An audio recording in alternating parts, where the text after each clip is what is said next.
मी त्यांना विचारलं साहेबांचा पुणे बोलाल का, तर साहेबांशी बोलणं झालं होतं साहेबांशी।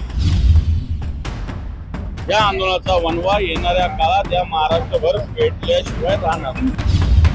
हाल सुरू आहे म्हणजे काय, मराठ्यांनी आंदोलनाला येऊ नये का, मराठा समाजाने आंदोलन करू नये का, मुंबई मराठ्यांची नाहीये का, मराठी माणसाची नाहीये का, हाल सुरू म्हणजे काय। हॉटेलमध्ये 20 रुपयाची बाटली 60 रुपयात दिली, सरकारला लक्ष देतात नाही काही। मनोज पाटील जरांगे साहेबांसोबत बसलेलो होतो, उपोषणात सहभागी झालेलो होतो आणि मग मी त्यांना विचारलं साहेबांचा पुणे बोलाल का, तर साहेबांशी बोलणं झालं होतं साहेबांशी। एवढंच, आता काय बोलणं झालं त्यांचं दोघांचं मला माहिती नाही, पण बोलणं झालं एवढं नक्की। उद्धव साहेबांना तुम्ही बोलायला दिलं होतं, साधारणतः या पार्श्वभूमीवर उद्धव ठाकरे येणार आहेत। मला असं वाटतं आम्ही म्हणजे उद्धव साहेबांचेच प्रतिनिधी आहोत।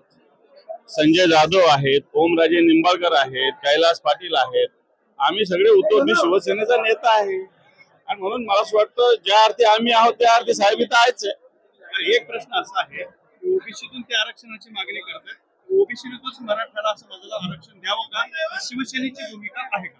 हे पहा, मी इथे एक मराठा म्हणून इथं आलेलो आहे। जे आरक्षण आधीच्या सरकारने, देवेंद्र फडणवीसांच्या सरकारने दिलं होतं, त्यावेळेस बेसिक राज्याला 50% वर आरक्षण देता येत नसताना यांनी ते आरक्षण देऊन सरकारची फसवणूक केली।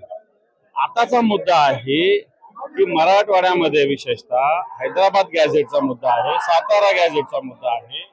हैदराबाद गॅझेट असा आहे की महाराष्ट्र किंवा देश 15 ऑगस्ट 1947 ला स्वतंत्र झाला आणि मराठवाडा हा 17 सप्टेंबर 1948 ला, आणि म्हणून या 13 महिन्याच्या काळात मराठवाड्यातल्या या नोंदीकडे दुर्लक्ष झालेलं आहे आणि मराठा आमदारी भूमिका आहे। मराठवाड्यामध्ये प्रमाणपत्र देताना या हैदराबाद गॅझेटची नोंद घ्यावी, हा साधा विषय आहे।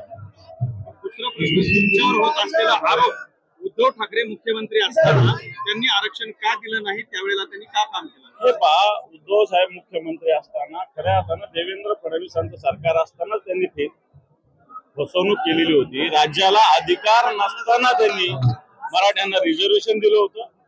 नेमकं उद्धव साहेबांचं सरकार आलं आणि नंतर सुप्रीम कोर्टामध्ये ते आरक्षण राहिलं नाही। याला कारण या देवेंद्रजीच्या सरकारने दिलेलं आरक्षणच बेसिक चुकीचं होतं आणि म्हणून ते टिकू शकलं नाही।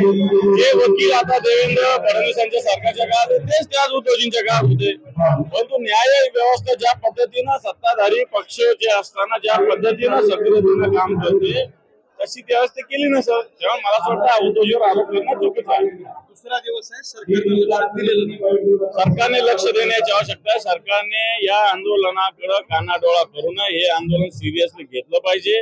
या आंदोलनाचा वनवा येणाऱ्या काळात या महाराष्ट्रभर पेटल्याशिवाय राहणार।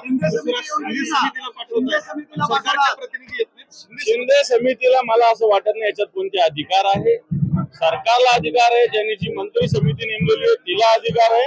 तिनं ठोसपणे या ठिकाणी या आंदोलनात मनोज पाटील जरांगे यांना मराठा आरक्षणाविषयी भूमिका स्पष्ट करून सांगितलं पाहिजे। मुंबई अजूनही जाम आहे, मुंबईत अनेक ठिकाणी लोक अडकताय, पाटील पण करताय आव्हान काय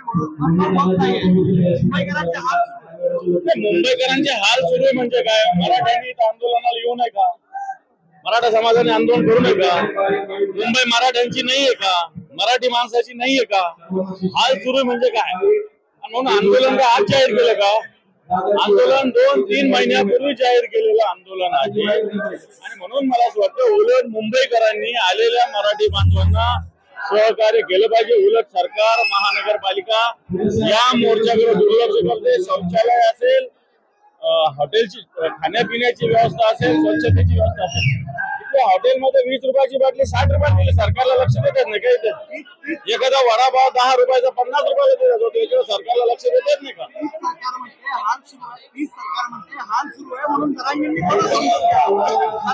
सरकारने व्यवस्था करावी, सरकारने या संदर्भात व्यवस्था करण्याची आवश्यकता आहे।